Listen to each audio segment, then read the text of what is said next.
Bueno, queremos darles la bienvenida y gracias por participar a cada uno de ustedes desde el ISER. Y la verdad que este año es un año muy especial porque casi prácticamente Pesaj y Pascua coinciden en su comienzo, ¿no? Y que de alguna manera estas dos festividades también comenzaron siendo una para después bifurcarse y ser dos. Y la verdad que es uno de los momentos más relevantes de las tradiciones, tanto judías como cristianas.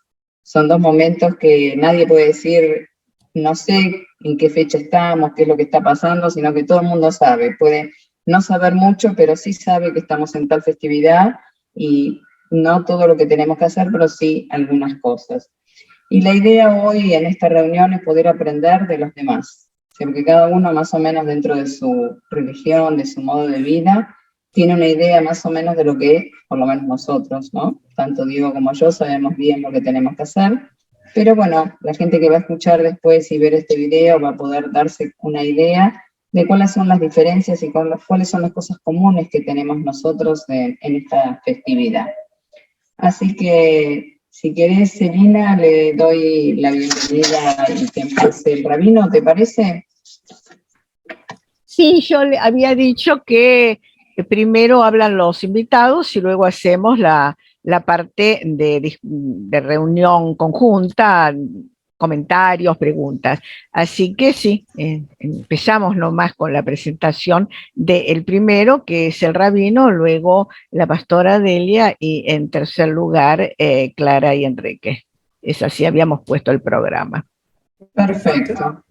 Bueno, el rabino Diego Bouchou, que es traductor y profesor de inglés, se ordenó como rabino en noviembre del 2017 en el Seminario Rabínico Latinoamericano. En el 2007 comenzó a desempeñarse como Sheliach Tzibur, que significa ser oficiante dentro de los servicios, y luego como seminarista y ahora como rabino de la comunidad Or Israel del barrio de Caballito. Desde el año 2012 es docente en el Departamento de Introducción al Judaísmo, en el Departamento de Conversiones del Seminario Rabínico. En el 2015 toma el cargo de coordinación de ese departamento y hoy es el director del mismo. Así que, Diego, con esta breve introducción te doy la palabra para que nos ayudes a comprender un poquitito qué significa Pesaj. Muchísimas gracias, Graciela, muchísimas gracias a todos. Y adelantándonos un poquitito a esta fecha que coincide, como decía hace un ratito Graciela, en su inicio, casi. Felices Pascuas al mundo cristiano y Pesaj Sameach para nosotros en el mundo judío. Y voy a empezar con una anécdota, en realidad, y esta cuestión que dice aquí Graciela de que es real, en el calendario casi que coinciden, jueves, la próxima semana, jueves y Viernes Santo, y el Viernes Santo a la noche, lo que para ustedes es Viernes Santo, estaremos comenzando nosotros a celebrar Pesaj, a la que solemos traducir como Pascua judía, más que nada porque caen paralelas, suelen caer o juntas o cerquitas, pero la traducción no es del todo correcta, pero ahora lo vamos a ver. Pero voy a empezar con una anécdota. Me encuentro fuera del país, yo decía, me tomé una semanita de vacaciones, estoy en Brasil, y era un negocio que está aquí a metros del hotel, un negocio claramente que no, tiene una mesa dispuesta, y en la mesa dispuesta tienen Feliz Pesaj y la venta de cosas para Pesaj, y al lado, inmediatamente, pegado en la mesa, Felices Pascuas y las cosas de Pascua. ¿Sí? Me parece que estos espacios, y tiene que ver con esto, más allá de que en algún momento esta festividad se convirtió en algo diferente en el mundo cristiano, en el mundo judío, comenzó como una misma celebración y luego cada una fue tomando las costumbres o leyes de cada uno de los credos correspondientes. Y yo decía en Pesaj que solemos traducir como Pascua judía por esta cuestión de cercanía, cuando no coincidencia exacta con las fechas, pero la realidad es que la palabra Pesaj poco tiene que ver con Pascua propiamente dicho, más allá de que teóricamente lo que estaba celebrando Jesús cuando la última cena era precisamente esta festividad, Pesaj, pero la palabra Pesaj en sí quiere decir pasar por alto, ¿sí? Saltear algo. El inglés la traduce excelentemente bien porque la traduce como Passover, ¿sí? En castellano perdimos un poco la traducción. ¿Y por qué se llama así?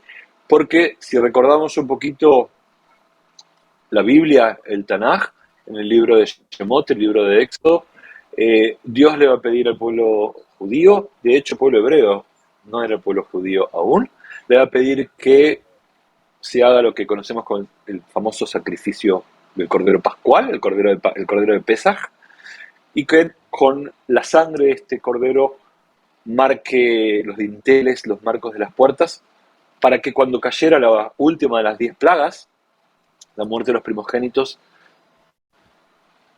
el ángel de la muerte o Dios salteara la casa de los judíos. Por eso el nombre de Pesaj, de aquí el nombre de Pesaj. Y más allá de que empezó como algo común, las costumbres por el propio texto de la Torá, por el propio texto de nuestro Pentateuco, fue cambiando de alguna manera de lugar y se fue diferenciando a lo largo de los años cada vez más de la tradición cristiana. Y algo que sí comparten, y esto creo que mejor basarnos en las similitudes que en las diferencias, algo que sí comparten es esta cuestión de hacer de este momento algo educativo, algo en el que todos sepamos que estamos celebrando algo importante para nuestra tradición, que sea didáctico, que sea educativo, que ayude a nuestros congregantes, a nuestros creyentes, al mundo en general, a encontrarse con el vínculo de su tradición desde lo más profundo de su ser y por sobre todas las cosas desde el amor, porque de esto se trata. Me parece que estos espacios en los que buscamos reunir a la familia, en los que la celebración, más allá de lo ritual en la sinagoga, en la iglesia o en el templo, más allá de esto, hay toda una cuestión alrededor de la mesa que es irreemplazable. En el caso nuestro nos vamos a juntar la próxima semana, viernes 15 y sábado 16, alrededor de una mesa con nuestros seres queridos, gracias a Dios, con un poco más de libertad, hablando de la fiesta de la libertad en este mundo judío, donde podremos ser más en esta mesa y tener un ceder tal vez un poco más acompañados, un ceder de Pesaj es la noche de Pesaj en la que vamos a recordar todos los eventos del Éxodo, en la que vamos a agradecer a Dios por todas las maravillas y los milagros que hizo para con nosotros, así dice el texto, pero vamos a transmitir, y de esto se trata. Así como la Pascua es transmisión, Pesaj también es transmisión, es educar a nuestros hijos, educar a nuestras familias, educar a nuestras congregaciones en general. Y hace unos instantes lo dije, esto de la pandemia que parece estar, Dios quiera que así sea, yéndose, permite que gocemos con más libertad esta cuestión de unirnos y tal vez, Graciela, compartas conmigo, ¿no?, esta cuestión de que tenemos la libertad de volver a reunirnos, ¿no? Pesaj es la fiesta de la libertad. ¿Por qué? Porque recordamos cómo Dios saca al pueblo de Israel de la esclavitud de Egipto.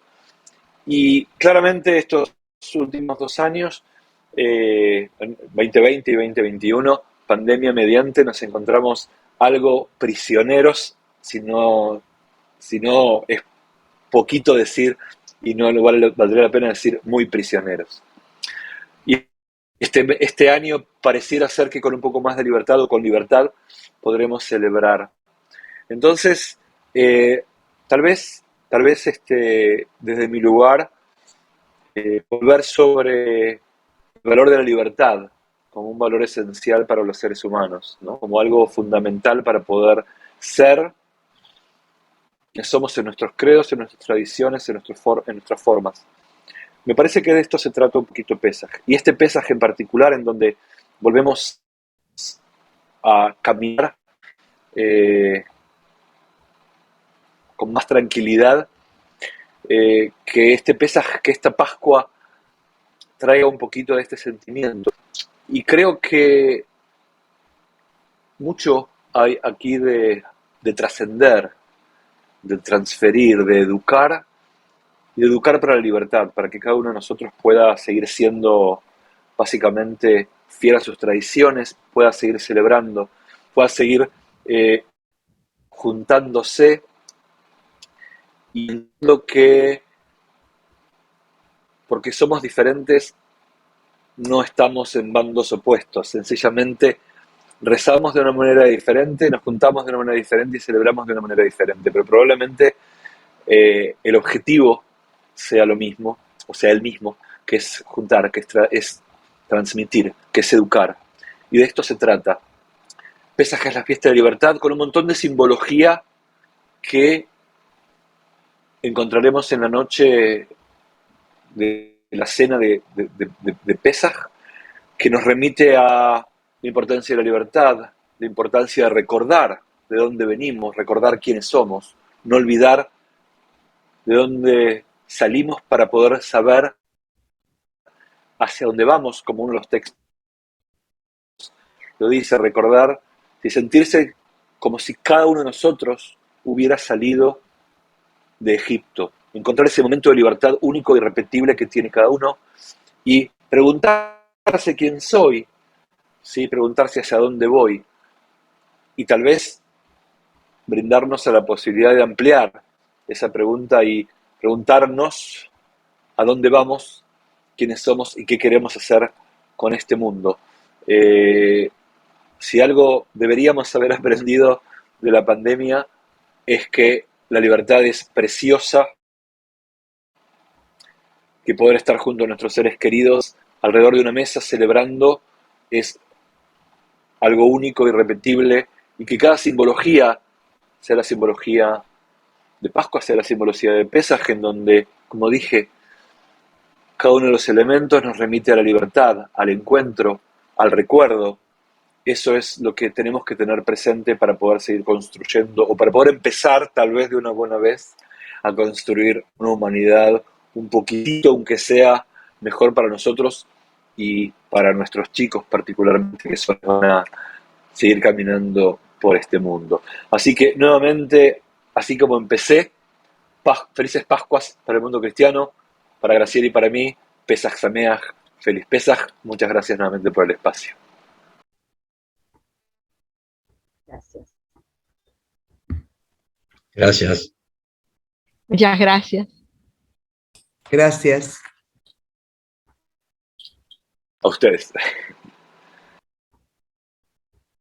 Bueno, vamos a pasar ahora a la segunda participación de esta tarde, la pastora Delia Rabagnani, que ella es pastora de la Iglesia Luterana Unida del Río de la Plata, es profesora, licenciada en Ciencias Sagradas, en Teología, y además tiene una experiencia de muchos años como docente en colegios del AMBA, ¿no?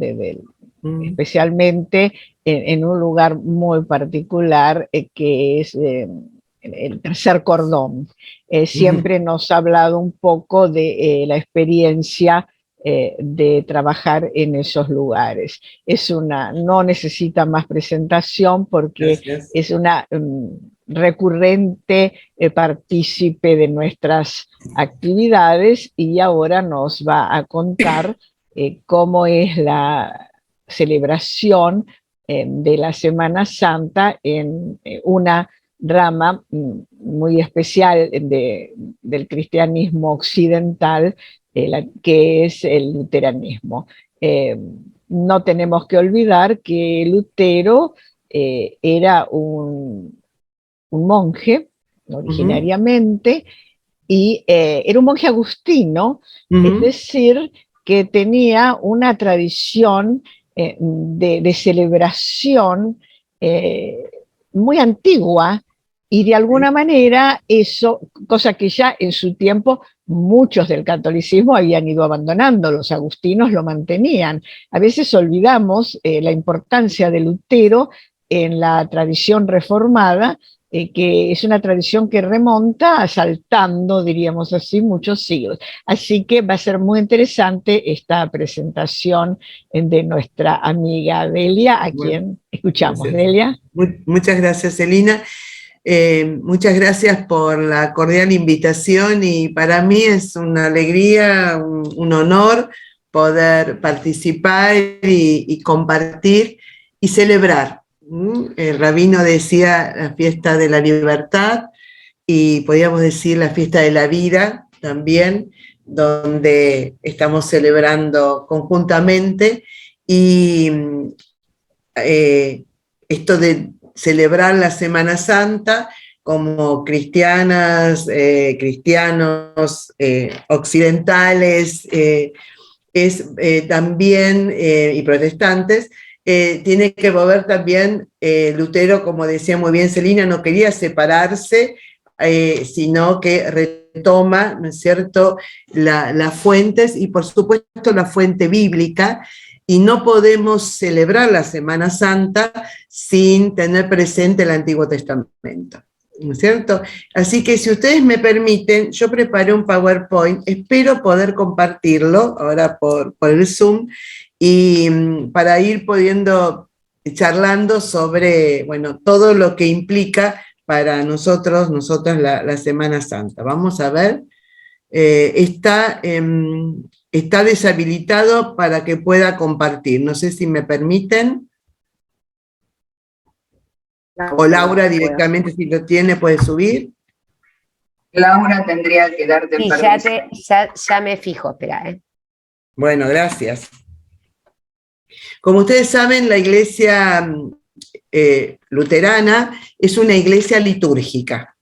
Es decir, tenemos el calendario litúrgico, coincidente el calendario ecuménico litúrgico, y a su vez, por supuesto, la celebración cúltica es también con toda una liturgia con igual, casi o semejante a la Iglesia Católica Romana, con algunas diferencias, pero para poder entender todo esto de cómo vamos a celebrar juntos.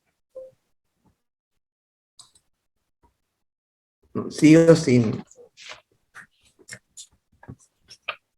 La Semana Santa, que va desde el Domingo de Ramos, acá está, qué bueno. Me perdí acá. Acá está. Bueno, muchas gracias. ¿Vos las vas manejando o lo manejo yo? Perdón. Sí. Bueno, la Semana Santa entonces transcurre desde el Domingo de Ramos hasta el Domingo de Pascua de Resurrección. El Domingo de Ramos, propiamente, que es el próximo, Dios mediante, para nosotros este año el 10 de abril, primero nos recuerda la entrada de Jesús a la ciudad de Jerusalén, y tiene dos momentos muy significativos en la liturgia.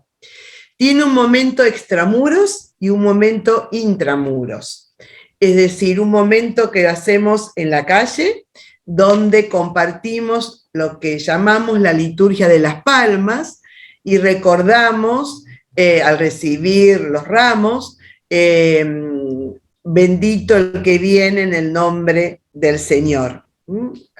Aleluya. Y si tiene todo, y por supuesto con los textos bíblicos, y todo un momento de oración recordando lo que significa esta entrada como Mesías a Jerusalén, sabiendo lo que iba a suceder, ¿no es cierto? Y luego otra parte importantísima, que es lo que denominamos la liturgia de la pasión, donde se hace la lectura bíblica de toda la pasión, cada año centrado en un evangelio. Este año estamos en el ciclo C con el evangelio de Lucas, y entonces tiene todo esta expresión donde, por supuesto, luego seguimos con la liturgia eucarística, pero es la lectura propiamente, recordar a través de la lectura bíblica la pasión, muerte de nuestro Señor Jesús. Seguimos.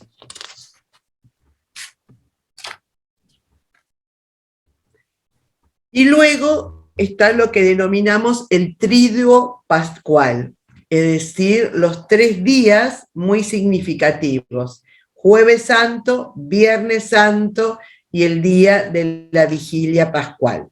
Adelante. El Jueves Santo recordamos como cristianos, cristianas, la institución de la Santa Cena.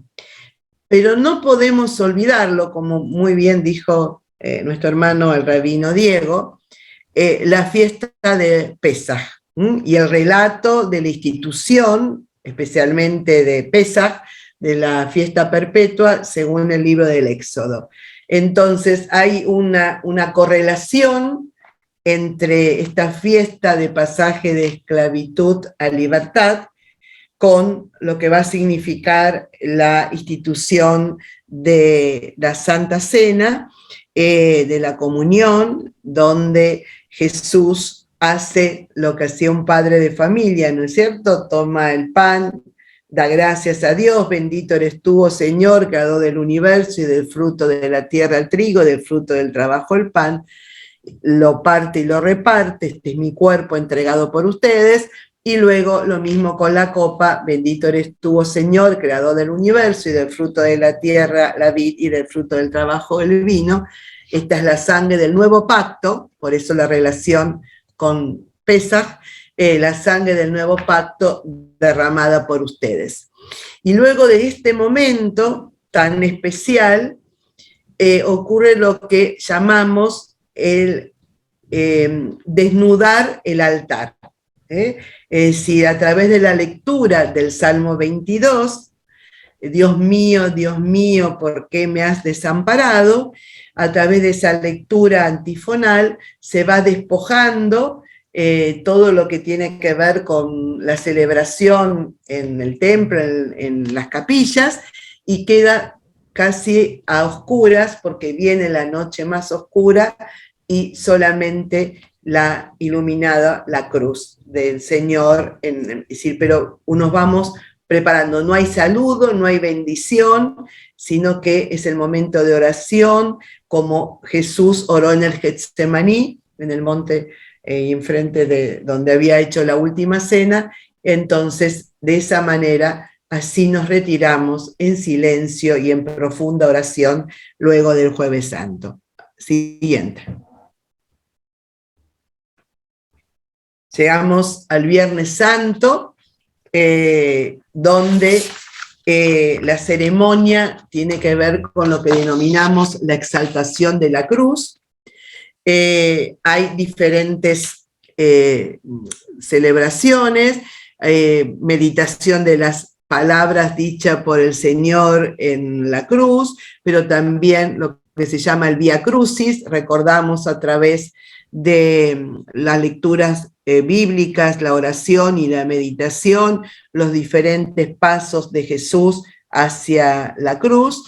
Ese día no nos revestimos con la estola, por ejemplo, los pastores o pastoras, está todo muy solamente con el alba, que es la ropa de los bautizados y bautizadas, y es una celebración, una ceremonia donde recordamos estos momentos últimos de Jesús en la cruz. Adelante.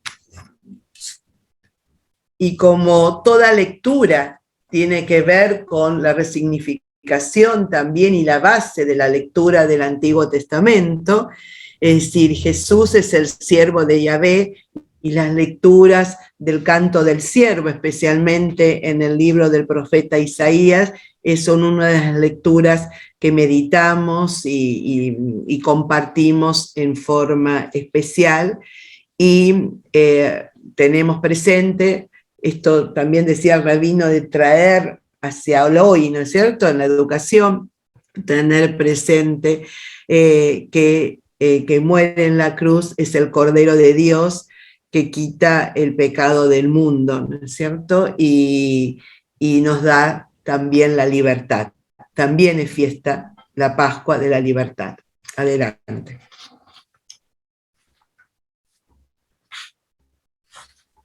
Y en el momento que Jesús entrega su espíritu, dice las palabras consumado es, ¿no es cierto?, donde todo se ha cumplido, eso anunciado desde el Antiguo Testamento, esto anunciado del siervo sufriente que va a ser entregado, que va a ser golpeado, que da su espalda para los golpes, que decíamos la lectura del Salmo 22, que se repite también en la celebración del viernes, y entonces uno puede decir que ahí culmina en esto, que no termina todo ahí, pero que se cumple la voluntad de Dios y el Mesías, el esperado, el anunciado, es el que entrega la vida. Consumado es. Es muy interesante poder leer o compartir la música.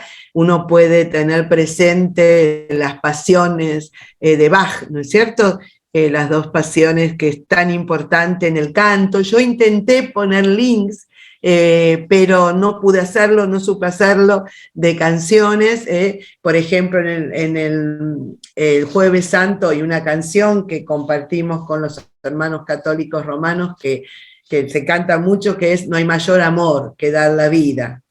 Este es mi cuerpo, esta es mi sangre. Y el Viernes Santo, el himno tradicional por excelencia, es Cabeza Ensangrentada, que está tomado de la pasión de Bach, ¿no es cierto?, una de las pasiones de Bach, que es impactante cuando uno la escucha en su totalidad. Así que también a través de la música, por supuesto que hay canciones más modernas, pero a través de la música nos viene y acompañamos estos momentos tan importantes. Adelante. Llegamos al sábado, lo que llamamos la fiesta de la luz, la vigilia pascual, donde a través de las lecturas hay una liturgia de 8 lecturas, por ejemplo, se pueden hacer 12 lecturas, que se pueden hacer 8, se pueden hacer 4, que es muy interesante los textos, desde los textos creacionales, que esta es la noche, este es el día que hizo el Señor, tomando el Salmo, de los textos creacionales de Génesis, pasando por el canto de María, de Miriam, el canto de Moisés, los cantos de liberación, los cantos del siervo. Es muy interesante esta celebración con el cirio pascual, que significa para nosotros la luz de Cristo, el alfa y el omega, pues son el simbolismo, y nos preparamos para poder recibir con lo que es por completo la ceremonia del día de resurrección. Cuando era mucho más joven, en la vigilia pascual, cuando no había tantos problemas de seguridad, que hacíamos a las 10 de la noche y terminábamos después de las 12 con la iglesia, con todas las luces, revistiendo de vuelta, con toda la alegría de celebrar que Jesús resucitó. Adelante. Y entonces llegamos a la resurrección, el domingo de Pascua de Resurrección, como le denominamos, pasaje de muerte a vida, y por eso el saludo de las Pascuas, donde celebramos nos saludamos, verdaderamente ha resucitado, la alegría, la aleluya, repetimos, ahí empezamos nuevamente a cantar el Gloria, que durante la época de Cuaresma se había omitido, donde volvemos a celebrar y a celebrar la vida que se renueva, la vida que da, la fiesta del amor, la fiesta de la entrega, la fiesta donde florece todo, porque, bueno, teniendo en cuenta el hemisferio norte, que las Pascuas son en la primavera, ¿no es cierto?, desde sus orígenes, con las fiestas agrícolas, ganaderas, pero nosotros nos cuesta más en el otoño, pero la verdad es la fiesta donde se renueva la vida. Y, por supuesto, esto, ¿por qué lloran?, no está aquí, ha resucitado. Gracias a Dios, la vida y el mensaje no termina en una tumba, y eso tiene que ver con la esperanza de la resurrección, que como Jesús resucitó, también nosotras y nosotros resucitaremos, y esta es la gran esperanza y el gran regalo. Seguimos con la próxima, donde hay, personalmente, es una imagen que trabajo mucho con las niñas y niños, que son las mujeres, porque las mujeres en todos los evangelios, en los 4 evangelios que se relatan, que relatan la resurrección de Jesús, es interesante que en los 4 son mujeres a quienes el ángel las encomienda a que vayan, o Jesús, que vayan y que digan, es decir, son apóstoles.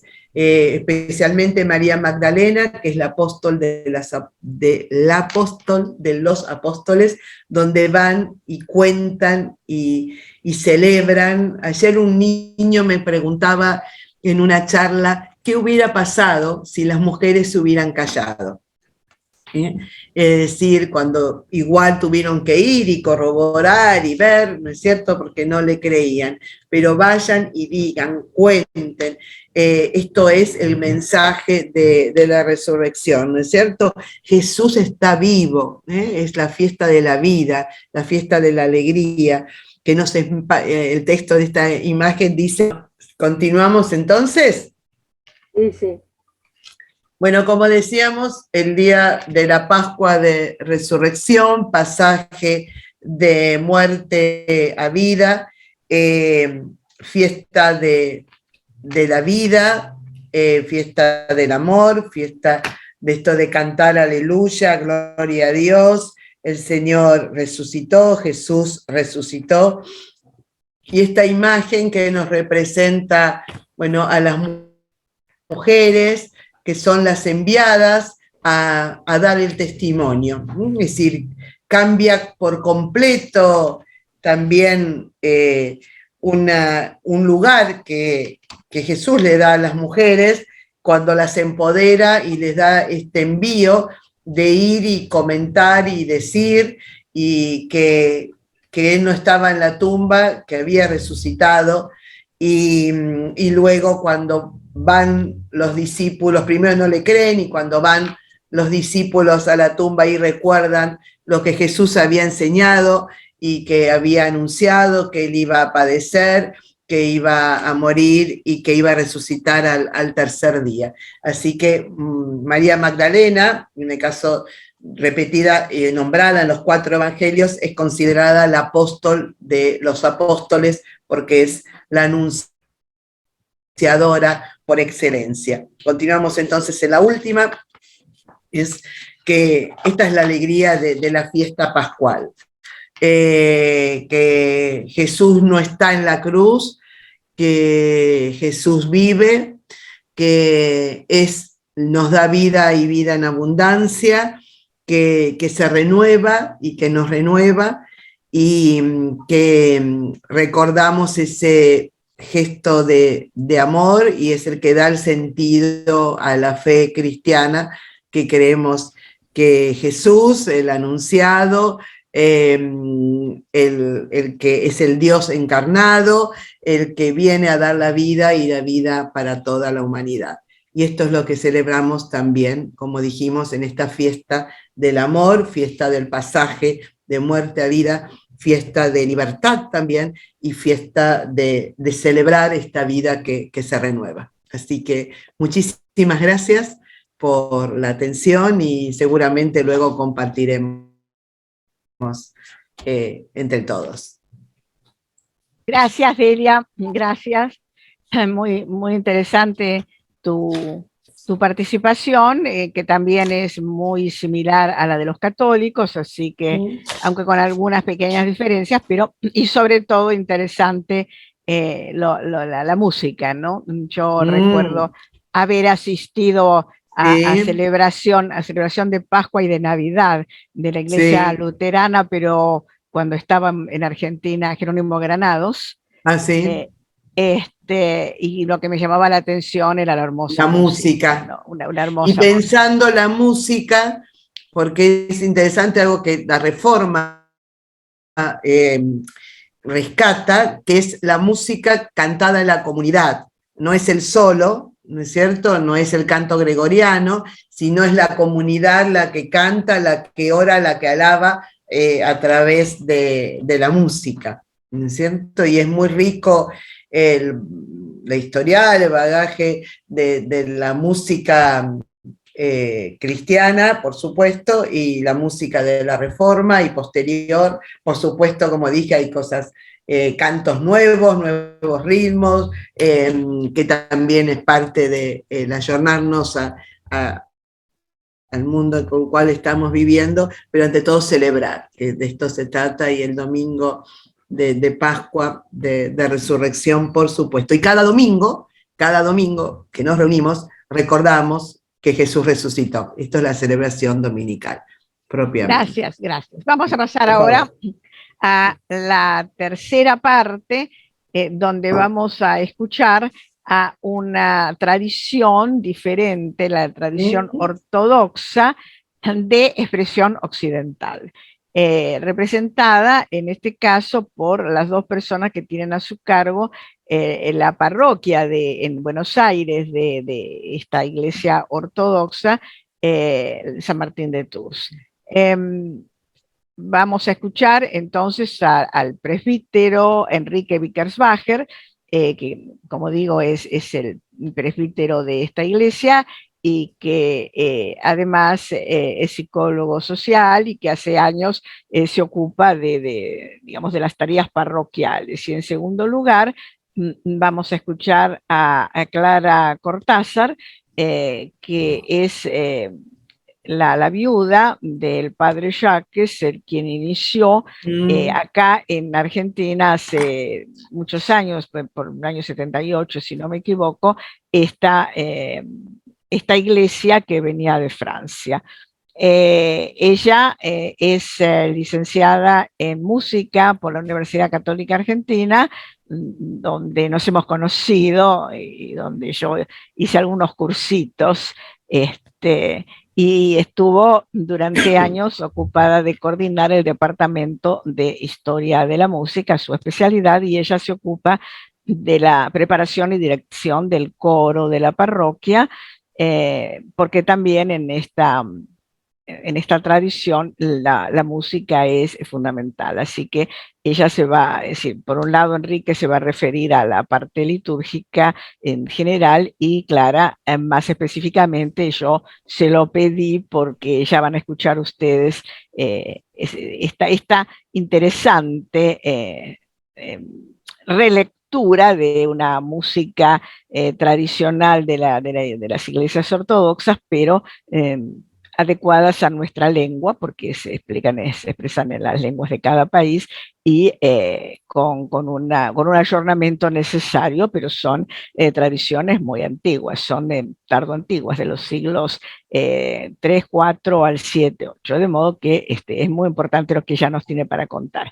Así que adelante, Enrique, te escuchamos, y cuando termine, sin más preámbulos, también le damos la palabra y la escuchamos a Clara. Bueno, hola a todos, ya nos hemos saludado, así que yo tomé una parte de la Semana Santa, o sea, del Triduo Pascual, que nosotros lo llamamos de la misma manera, tomando las lecturas evangélicas con algunas reflexiones.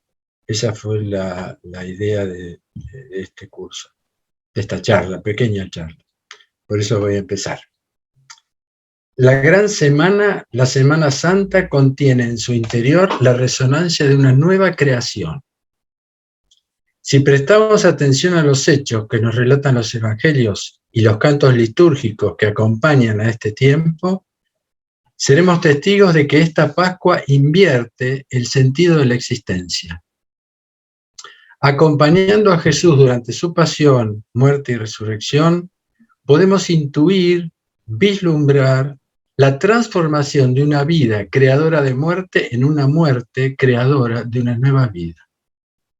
A estos 3 días el Señor los denomina con una única palabra: la hora.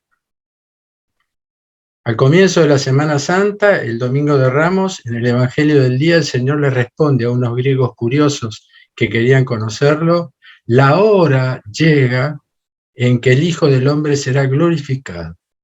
Amén, amén, os digo, si el grano de trigo caído en tierra no muere, queda solo, mas si muere, da mucho fruto. En el pórtico de la Semana Santa ya está anunciando el Señor su pasión, su muerte y su resurrección, hablando de una muerte fructífera. El principio de esta hora es la noche del Jueves Santo, y el Evangelio de este día comienza con el anuncio del evangelista de la energía divina capaz de derrotar a la muerte, que es el ágape, el amor divino. Juan nos anuncia en su Evangelio: antes de la fiesta de Pascua, sabiendo Jesús que su hora había llegado, la de pasar de este mundo hacia el Padre, habiendo amado a los suyos en este mundo, los amó hasta el fin. Este amor del que habla Jesús no es el amor que posee, tampoco es el amor que reclama, ni siquiera es el amor correspondido. Es el ágape, el amor de ofrenda, energía increada que comienza por el servicio y es manifestado por Jesús en el lavado de los pies, que el presbítero realiza durante el canto del Evangelio cantado por un diácono. En este primer día de su hora y durante esta noche, Jesús les da a los apóstoles un triple alimento. El alimento de su cuerpo y su sangre, palabras que oímos en un evangelio compuesto de Lucas 22, 14, 30 y Juan 13, 1, 30 durante la liturgia. Habiendo desnudado el altar, tal cual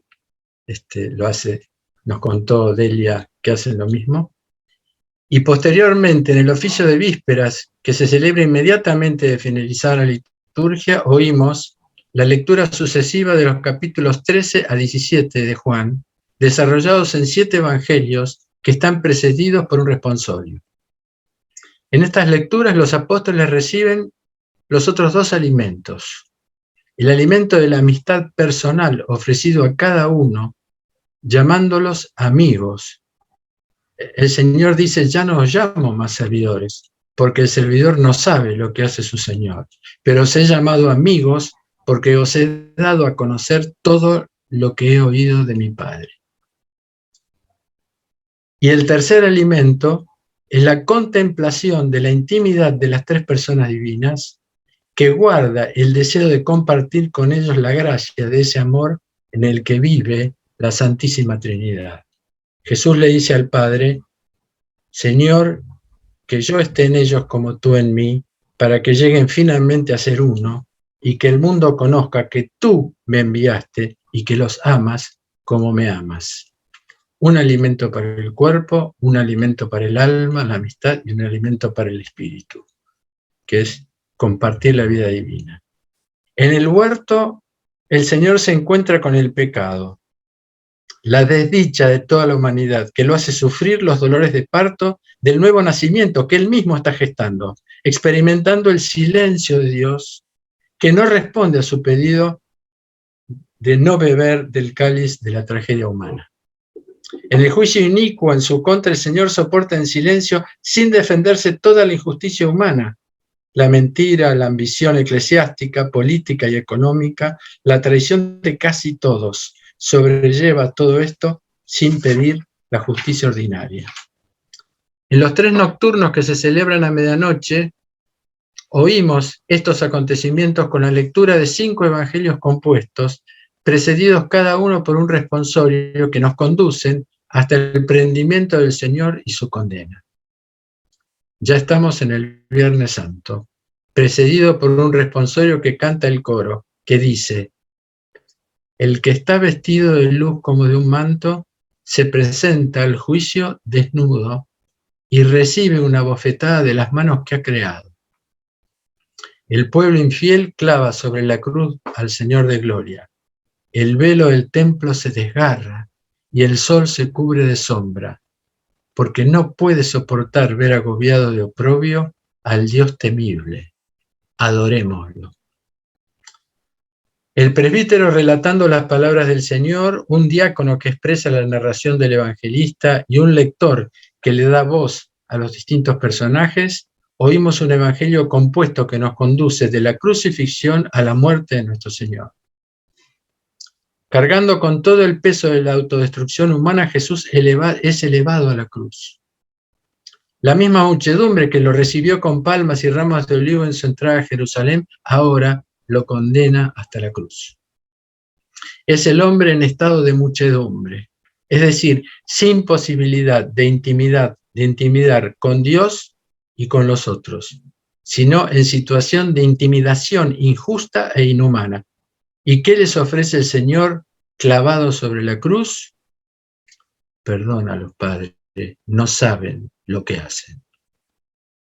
A partir de este momento nace, en el amor crucificado de Dios, la posibilidad de un nuevo nacimiento para nosotros los cristianos, que mirando al Señor en el olvido de nosotros mismos, dejándonos morir las costumbres fuertemente arraigadas de nuestra profunda y dedicada avaricia amorosa.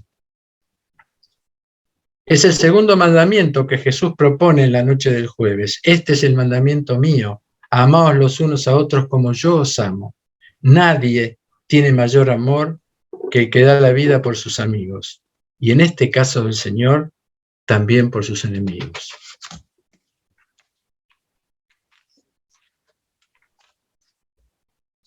Llegamos a la vigilia pascual. Esta es la nueva Pascua ofrecida por Jesús. El pasaje del amor crucificante al amor, que es el amor egoísta y posesivo, al amor crucificado, que es el nuevo mandamiento de esta nueva vida en Cristo. Es la muerte que vence a la muerte por amor a la vida, que la Santa Trinidad nos ofrece en cada momento de nuestra existencia. Nuestro primer obispo francés, Monseñor Germán, decía que el Cristo es el primer homeópata de la historia, porque por la muerte venció la muerte, que es lo que cantamos innumerables veces durante la noche pascual.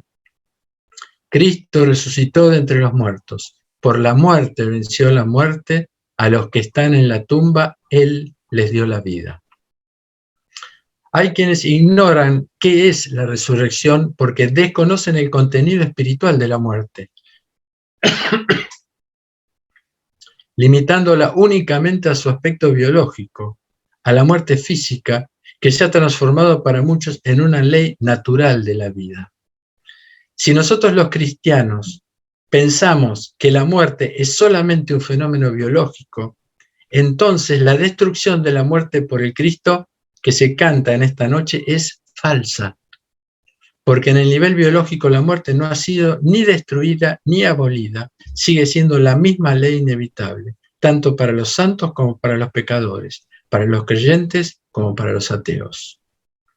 La muerte para los cristianos es la separación de Dios, porque solo Dios es la vida. Morimos en vida si Dios, fuente de vida, no está en nosotros. Y esta ausencia también nos ha alejado del amor, porque Dios también es amor. Por eso en este tiempo que estamos viviendo, todos los vínculos humanos están en crisis, tal como nos lo anunció el Señor en el capítulo 24 de Mateo. La ruptura del hombre con Dios, los falsos profetas y los falsos mesías, la ruptura con la naturaleza, pestes, hambres y terremotos. Con otros hombres se entregarán, dice el Señor, unos a otros y se odiarán, guerras y matanzas religiosas. Y consigo mismo porque hay un asesinato en el yo de quien quiere usurpar el lugar de Dios diciendo yo soy el Mesías. Y muchos, dice el Señor, dirán yo soy el Mesías. En Cristo la naturaleza humana está resucitada, abriéndose a cada uno de nosotros la posibilidad de seguir al Señor en esta maravillosa oportunidad de redención. Pero nos corresponde a nosotros colaborar con la sanación de nuestra voluntad, que no puede ser curada por la imposición de Dios. El amor no se puede imponer, es libre. Y la Pascua es un símbolo de la liberación. Y el gran símbolo de la libertad de Dios es la cruz. Libremente, Él eligió la cruz. Según la expresión de Máximo el Confesor del siglo VII, dice, el Espíritu no engendra la voluntad divina al que no quiere. Él simplemente transforma la voluntad de aquel que lo desea para la deificación, que es nuestro destino. Por eso Jesús nos ofrece esta muerte renovada, que es morir con Él a este mundo, muerte que anticipa nuestra muerte biológica y nos permite entrar en el despertar de una vida nueva. ¿Y cuál es el punto de partida de esta vida nueva? Manifestar la gloria de Dios en toda nuestra existencia para que Él transforme nuestras avaras, mezquinas e interesadas relaciones humanas en el tesoro inestimable de las relaciones divinas. Termino con un saludo que se multiplica en la noche pascual y durante todo este tiempo y que se prolonga hasta la fiesta de Pentecostés y que también es nuestro saludo habitual en cada encuentro dentro y fuera de la iglesia. Cristo resucitó, en verdad resucitó. Gracias.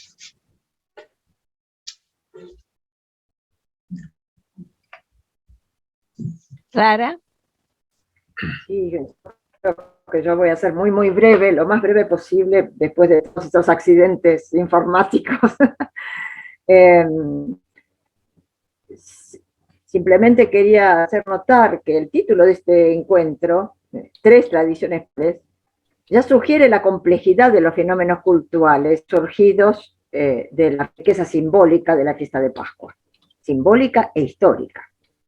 Y los ritos cristianos que lo celebran, uno de los cuales es el rito luterano, del cual tuvimos una descripción maravillosa de la pastora Delia, que además me confirmó que celebramos exactamente el mismo rito, es el rito occidental, nosotros somos occidentales y celebramos el rito occidental, y con pequeñas variantes, de todos modos es más o menos lo mismo, con lo cual hay muchas cosas que ya dijo Delia, de las mismas que nosotros celebramos.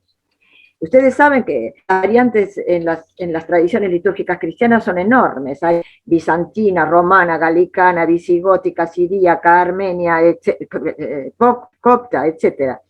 Y siempre presentan todas las celebraciones, la luterana también, por algunas cosas que dijo Delia, capas sedimentarias de diferentes épocas, ¿no es cierto? El coral de Bach o la canción más popular de ahora. Bueno. En nosotros no va de Bach al siglo XXI, sino que va del siglo IV al siglo XXI. Es decir, que hay una gama o un teclado, digamos, más extendido todavía de reminiscencias que han quedado presentes en los textos y la música de la liturgia. En nuestra comunidad no es una excepción, vamos a encontrar cosas muy diversas, de orígenes diversos. En primer lugar, como ya lo dijo, celebramos en castellano, lo cual es un signo de adaptación a los hombres y mujeres de este lugar del planeta, a la iglesia local, digamos. Pero las palabras, los ritos, los gestos, son antiquísimos y fueron realizados por generaciones y generaciones que vivieron en otras regiones del planeta, que hablaron lenguas tan diferentes de la nuestra como el siríaco o el griego o el hebreo. La traducción, por lo tanto, se impone con las dificultades que eso significa y al mismo tiempo las traiciones que implica. Eso de traductore, traditore, es verdad. Pero es la única manera de vivir desde adentro, desde nuestra propia identidad, el misterio que presenta. Los cantos también tienen orígenes muy diversos y los ejemplos que busqué están un poco relacionados con eso. la antigua tradición gregoriana, que es, por supuesto, la más antigua tradición occidental de canto litúrgico, de canto sagrado, pero también la tradición eslava, porque nuestra iglesia fue creada por rusos, digamos, ha surgido a partir de rusos emigrados de la Revolución Rusa en los meses del siglo XX en Europa, en el siglo pasado.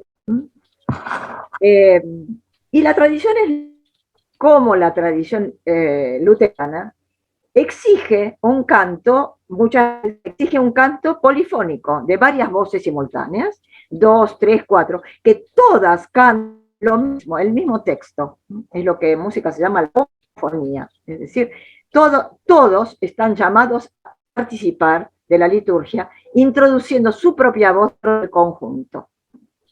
Al mismo tiempo, hemos sentido la necesidad, en algunos casos, y les voy a mostrar uno, inserción de ciertos elementos o músicas folclóricas argentinas, sobre todo de los cantos religiosos del folclore, por ejemplo, que es en el caso que vamos a ver, de dar ese color local, absolutamente local, a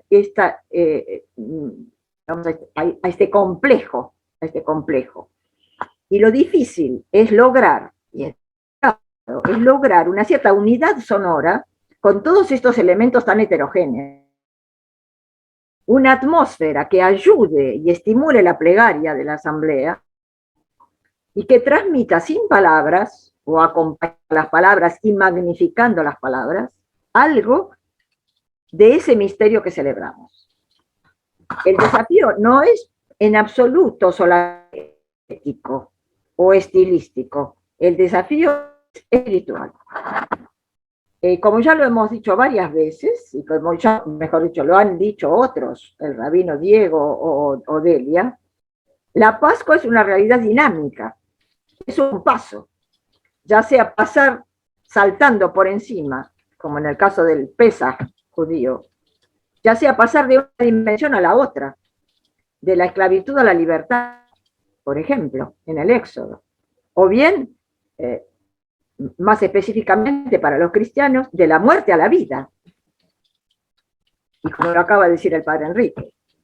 Y entonces por la muerte, es el primer tiempo de esta Pascua. Durante los oficios llamados de tinieblas, de las cuales también habló algo Delia, que veo que también se celebran de alguna manera en la iglesia luterana, son lecturas y cantos que se hacen en la penumbra, jueves, viernes y sábado, las vigilias de los jueves, viernes y sábado, se escuchan los gritos desgarradores de las lamentaciones del profeta Jeremías, por lo tanto, Primer Testamento, presente de una manera abrumadora a lo largo de todas estas jornadas, y lo cantamos en nuestra comunidad con una melodía de origen visigótico, hispánico. Una de las raras que se ha conservado de este venerable rito de los 10 primeros siglos cristianos. Espero que no sea apta la tecnología y que ustedes puedan llegar a escuchar.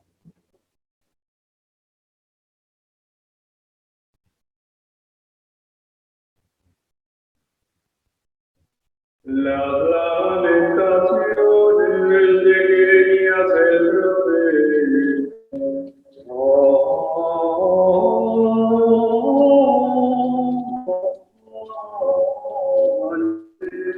Como anhelado solitario la ciudad populosa, ha quedado como una viuda la que era grande entre las naciones. La que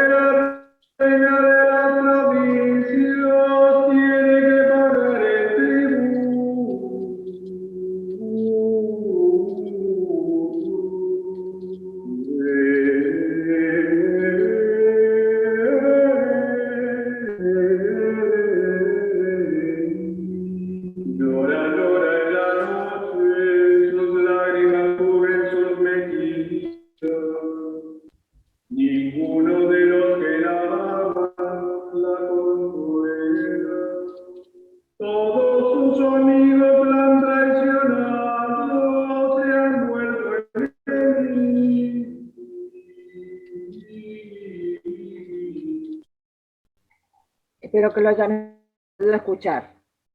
¿Se oyó bien? Bien, gracias. El Viernes Santo, en un gesto de un realismo casi insostenible, se lleva en procesión la cruz como si fuera el cuerpo de Cristo hasta el sepulcro, que es una especie de pequeño altar que está ubicado en el centro de la iglesia, adornado de flores y de cirios. El canto que acompaña esta procesión tiene un texto de inspiración evangélica. José de Arimatea descendió del árbol tu cuerpo puro, lo envolvió en un lienzo inmaculado y cubierto de perfumes, lo puso en un sepulcro nuevo. José de Arimatea, seguramente, pero también, como lo hizo notar Delia, las mujeres. Las mujeres que acompañan la marcha de esta cruz llevada por el presbítero y sostenida por un lienzo, que es como el sudario, y lo cantamos, este canto, con una melodía de pura y de la mejor estirpe argentina, recogida por Isabel Ares en la década del 40 en el Alao del Valle, en Tucumán. Transformada, de alguna manera, por una armonización que se basa en los principios tradicionales de la armonización ortodoxa. Vamos a escuchar entonces la grabación de este canto que acompaña la procesión en que se lleva la cruz hasta lo que se llama la tumba, es decir, es la procesión de entierro de Jesús, con esa melodía recogida en Tucumán por Isabel Ares en los años 30.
Del régimen de esta noche vamos a pasar al régimen del día, de la misma manera que nos lo contó Delia, con las luces, con el cirio, con la luz irrumpiendo en la iglesia en tinieblas, exactamente igual, no voy a insistir sobre esto, simplemente insistir en la extremada sobriedad e intensidad de estos símbolos, de la luz en medio de la tiniebla y de la vida que emerge de la muerte. Y vamos a pasar simplemente al último de los cantos que les quería hacer oír hoy, que es justamente ese tropario de la resurrección, ese pequeño texto que todas las iglesias ortodoxas, sin excepción, cantan. Cristo resucitó de entre los muertos, por la muerte venció la muerte, a los que están en la tumba, Él les dio la vida. Y este canto está acompañado o seguido de algunas estrofas del célebre canon de la resurrección de San Juan Damasceno, que como ustedes saben es un poeta bizantino del siglo VII, que traducidos al castellano lo cantamos sobre una de las melodías de la salmodia gregoriana. Este conjunto, por lo tanto, tiene un texto oriental, una música eslava muy antigua en el tropario, y luego un texto un poco más moderno, el de San Juan Damasceno, ya para nosotros es moderno, del siglo VII, con la música de una salmodia occidental. armonizada según la tradición de las iglesias ortodoxas. Espero que lo podamos escuchar y llegar así a la luz de la Pascua. Cristo resucitó de entre los muertos, por la muerte venció la muerte. A los que están en la tumba, Él les dio la vida. Cristo resucitó de entre los muertos, por la muerte venció la muerte. A los que están en la tumba, Él les dio la vida. Cristo resucitó entre los muertos, por la muerte venció la muerte. A los que no están en la tumba, Él les dio la vida. Cristo resucitó. En verdad resucitó. Cristo resucitó. En verdad resucitó. Cristo resucitó. En verdad resucitó. Cristo resucitó entre los muertos, aleluya. Cristo resucitó entre los muertos, aleluya. Es el día de la resurrección, pueblos resplandecientes de gozo. Es la Pascua del Señor, de la muerte a la vida, de la tierra al cielo. Nos ha llevado Cristo Dios, cantando el himno de la victoria. Cristo resucitó de entre los muertos, aleluya. Venid, bebamos de la fuente nueva. Y espero que estos pequeños toques musicales les hayan dado una idea de la atmósfera sonora de nuestras celebraciones pascuales. Muchas gracias, Clara, hermosas Muchas las gracias a melodías. ustedes por habernos invitado a este encuentro accidentado, pero Lo hemos llevado casi hasta el final y ahora nos queda la parte final con los comentarios, las preguntas, lo que se quiera decir en estos momentos, que me imagino que habrá muchas inquietudes, ¿no? Así que, bueno, abrimos entonces el espacio. ¿Alguien que quiera comentar algo? Yo voy a decir algo. Comentaba Delia en que hace muchos años se podía hacer una celebración terminando a la 1 de la mañana y luego irse caminando hasta la casa. Hoy eso es casi imposible. Hay otras tradiciones que también por una razón o por otra se van perdiendo. Una de las tradiciones católicas fue muy importante acá en Buenos Aires, sobre todo donde hay muchas iglesias católicas, es la tradición del Jueves Santo, después de terminada la actividad en la iglesia, la visita a las 7 iglesias. Hay un texto que va, digamos, narrando la historia de la pasión y se va recordando y se rezan algunas horas, todas las mismas oraciones, un Padre Nuestro, Ave María, Gloria. La idea es que se va de una iglesia a otra caminando en procesión. Durante la pandemia eso obviamente no se pudo hacer y no sé si este año se recuperará esa idea, pero era una tradición muy, muy interesante. Muchas parroquias, en realidad casi todas, hacían saliendo de la propia parroquia y luego yendo a otras 6 iglesias y regresando. De modo que esa noche, eso duraba hasta las 12 de la noche, desde las 9 de la noche que terminaba la misa hasta las 12 de la noche se podía hacer eso. Era una tradición muy linda porque esas noches en casi todos los barrios de Buenos Aires se cruzaban, ¿no? Estos cortejos, digamos, que llevaban a su cabeza al párroco de cada una de las iglesias. Esto era una tradición muy interesante y no sé si podrá continuar. Una tradición que ya no continuó, alcancé a verla siendo yo muy, muy chica, pero mis tías y mi madre lo contaban, que era la tradición de los 3 grandes sermones del triduo. El sermón de institución, el día jueves, el sermón de soledad, el día viernes, y el sermón de resurrección, el domingo. Para estas 3 celebraciones, cada iglesia trataba de poner al mejor orador.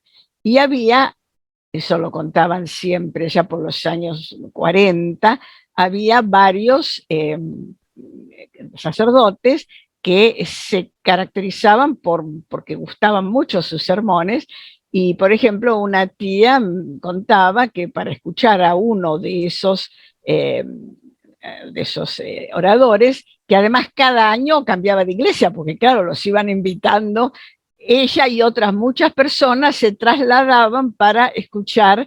Entonces se decía, bueno, el padre tal va a dar el sermón de institución en tal iglesia, y entonces iban a esa iglesia. Y luego va a dar el sermón de soledad, después de terminado todo el Viernes Santo, la última actividad del día, o el sermón de Pascua.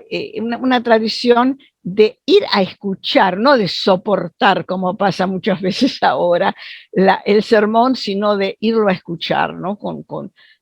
Casi con tanta importancia como asistir al mismo ritual.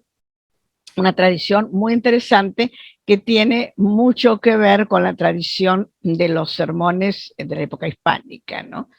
Todavía se conservan una cantidad de manuscritos de la época colonial de los sacerdotes que se inspiraban en algunos textos. Casi todos los repositorios antiguos tienen varios libros de sermonarios impresos, claro, del siglo XVI, XVII y XVIII.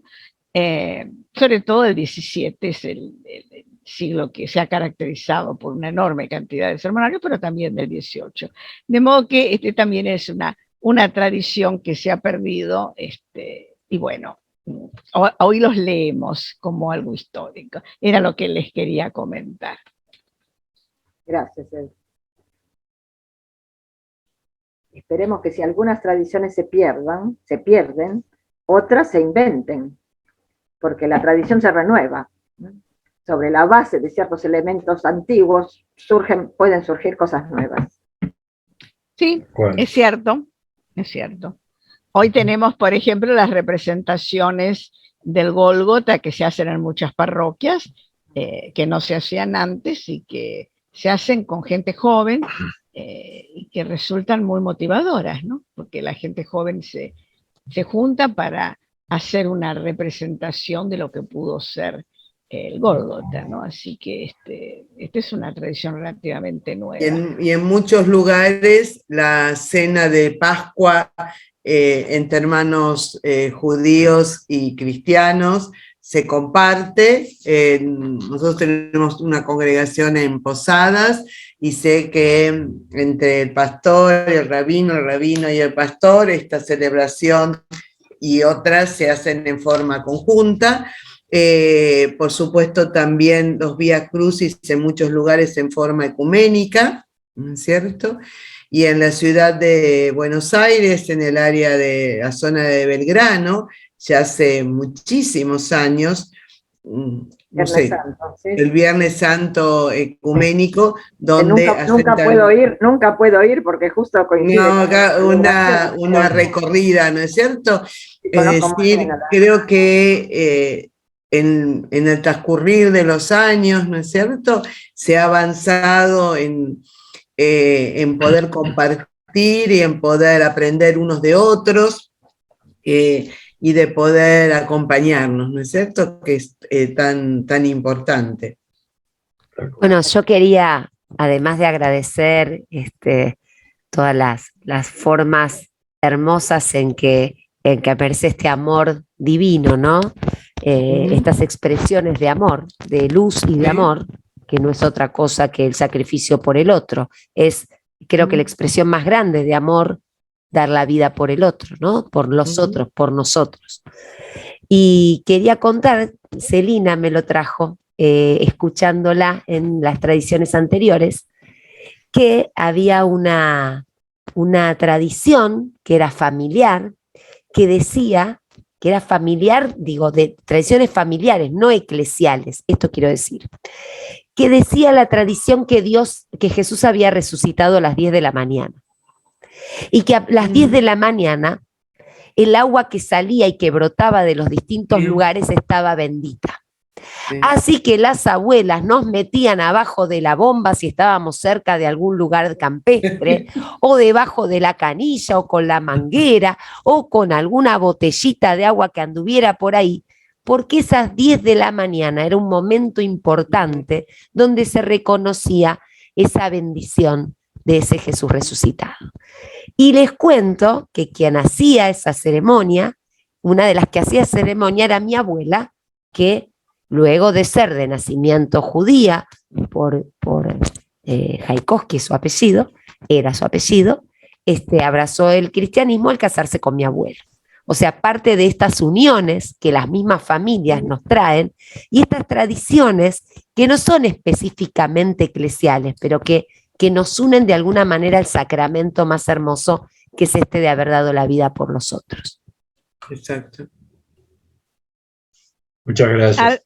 Gracias, Paula. ¿Algún otro? Yo me tengo que despedir porque tengo un compromiso al que estoy llegando tarde, así que les pido mil disculpas. Por favor. Les agradezco mucho la reunión y todo lo que oímos juntos. Y bueno, Cristo resucitó. Sí, verdaderamente ha resucitado. Muchas gracias. Muchas bueno, gracias. si alguien más quiere comentar algo. Sí, en varias de nuestras congregaciones, por ejemplo, parroquias, el Jueves Santo, dentro de la liturgia, además se hace la cena de Seder, ¿no es cierto? Y se ambienta el templo, ¿no es cierto?, con una mesa central, y con los elementos de la cena de Pascua propiamente, para luego llegar a la institución, ¿no es cierto?, de la Santa Cena. Así que también está obviamente relacionado, como cristianos leemos el Antiguo Testamento y nos inspiramos, ¿no es cierto? Así que esto es tan importante.